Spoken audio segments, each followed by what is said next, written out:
मैं धन्यवाद देना चाहूँगा कि आप लोगों को थोड़ा इंतज़ार करना पड़ा, लेकिन माफ़ी भी मांगूंगा कि आप लोग सब उपस्थित हुए। जैसा कि आप जानते हैं कि अनपेक्षित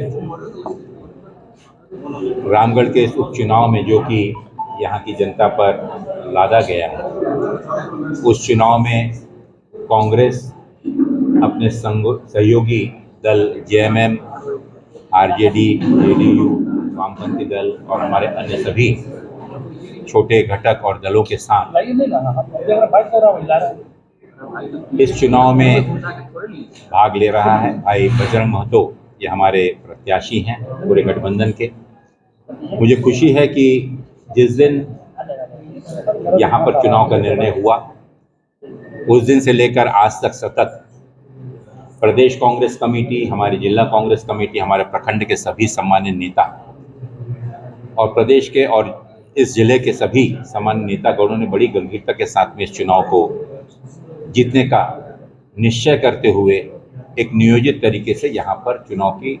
रूपरेखा तैयार की है। 7 तारीख को आप सब इस चीज़ के गवाह हैं कि नामांकन वाले दिन किस प्रकार से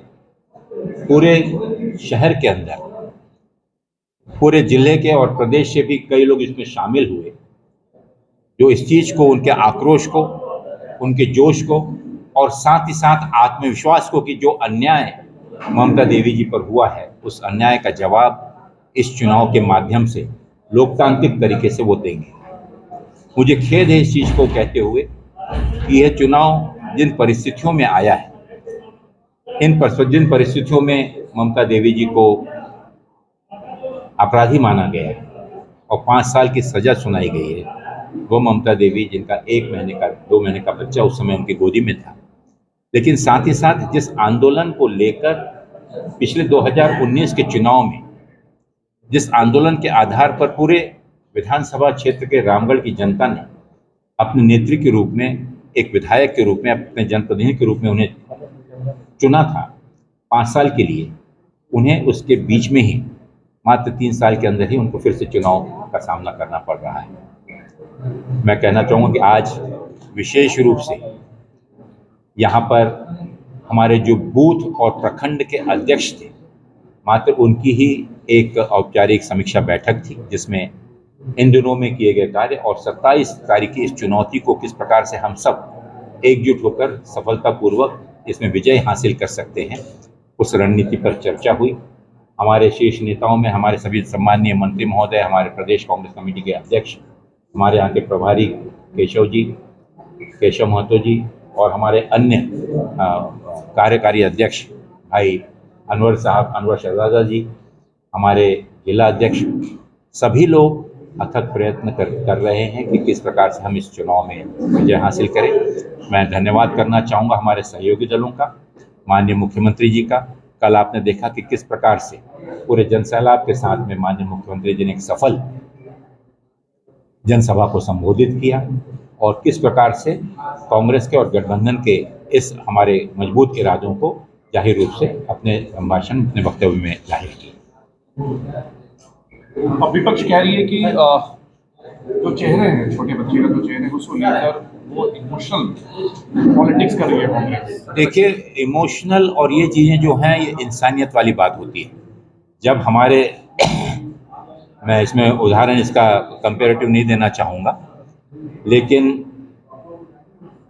अगर बच्चा घर में अकेला रो रहा है और अगर वो अपने माँ नहीं है और बाप के साथ में अगर वहाँ पे शामिल है और उसको अगर एक पॉजिटिविटी या एक ममत्व से ना देखते हुए अगर आप उसको इमोशनल अगर बात समझें, तो मैं नहीं समझता कि जनता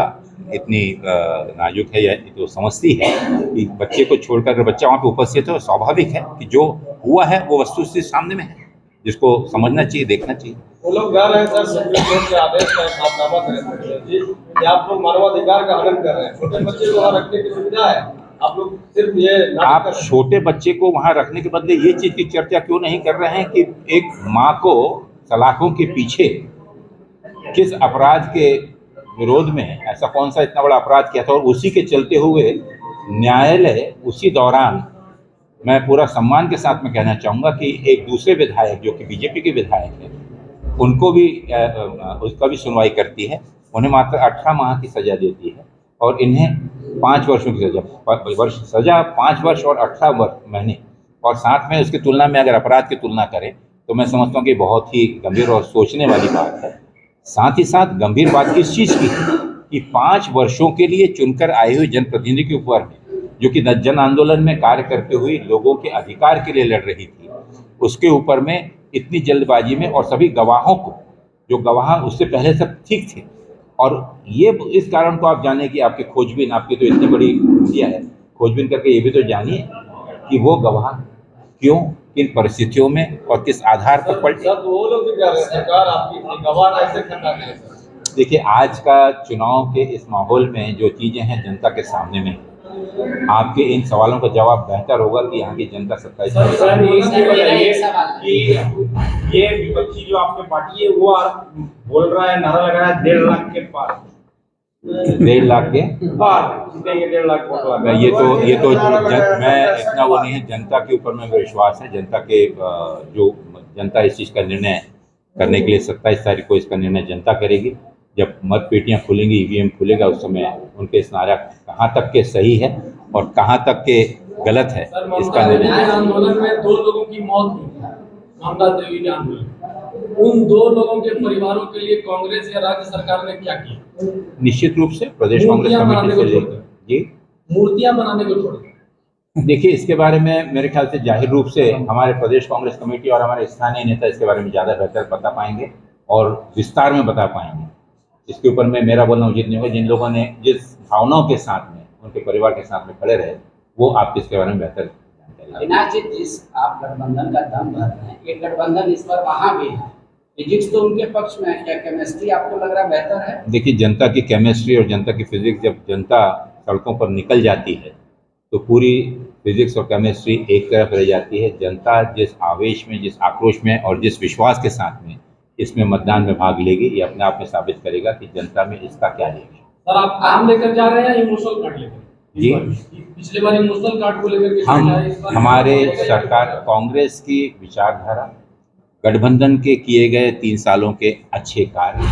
उसकी नीयत, और साथ ही साथ इस सरकार पर जिस प्रकार से समय समय पर जिससे चुनकर आई हुई सरकार है, उस पर जो लगातार हमले किया जा रहे हैं, इसे कमज़ोर करने के लिए, इसे विस्थापित करने का जो प्रयत्न किया जा रहा है, उन सभी मुद्दों को लेकर जनता के बीच में है। और रामगढ़ का चुनाव सिर्फ रामगढ़ पे ममता जी के ऊपर के हुए अन्याय पर ही नहीं, बल्कि मैं समझता हूँ कि देश की राजनीति में एक नया संदेश है। अविनाश जी, कांग्रेस के हर किसी में यह देखा जा रहा है न्यायालय पे उंगली उठा रहे हैं आप, ऐसा? मैंने न्यायालय पे उंगली, मैंने कहा कि न्याय प्रणाली पर विश्वास रखते हुए जो न्याय हुआ है वो जनता को ये एक आश्चर्यजनक बात है। वो ऐसा नहीं लग रहा है कि आप लोगों का प्रेस कॉन्फ्रेंस अगर कोई आम आदमी सुनेगा तो न्यायालय से विश्वास नहीं, इसीलिए तो उच्च न्यायालय में जाते हैं। जब निचली अदालत में फैसला आता है तो अगर उस पर विश्वास रहता तो फिर हम चुप हो जाते हैं।